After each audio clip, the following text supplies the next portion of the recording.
Welcome to the DoubleACS Daily News for February 2nd, 2016. The Attleboro Arts Museum recently held a program that explored the history of jewelry. Last Saturday afternoon, the museum's Art Lovers Book Club held a meeting to discuss the book Jewels, A Secret History by Victoria Finlay.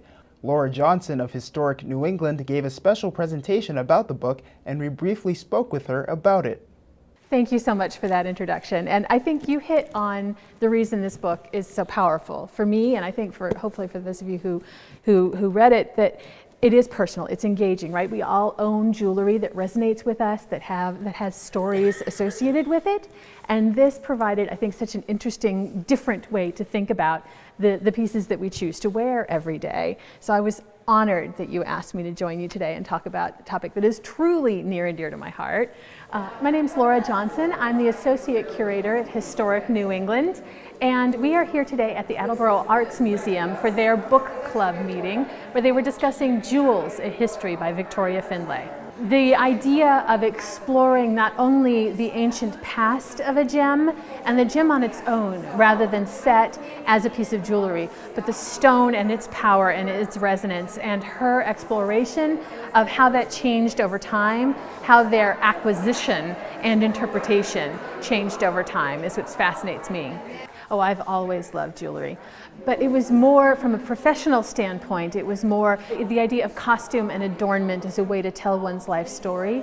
I started out as a textile historian, so I was looking at weave structure and garments and telling those kinds of stories. So it seemed a natural extension to look at the accessories. This was my first opportunity to really get to explore them, was for this exhibition. So we will be opening our new Eustis Estate in Milton, Massachusetts in May of 2017.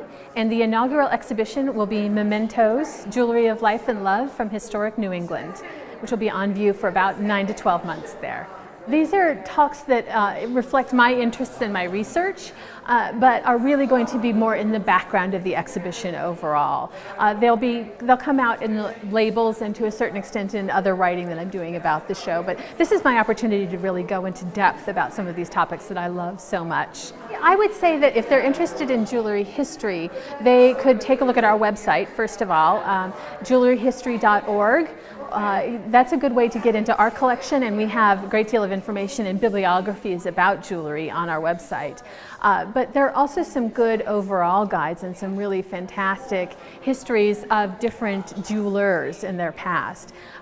So there's a number of ways to go. The reason I like Finlay's book is that she is so accessible, and she really gives you an overview of the gems themselves. But if you're interested more in worn, finished pieces of jewelry, I would recommend something like Victorian jewelry that came out a couple of years ago, or something that's really gorgeous with like Cartier in the 20th century.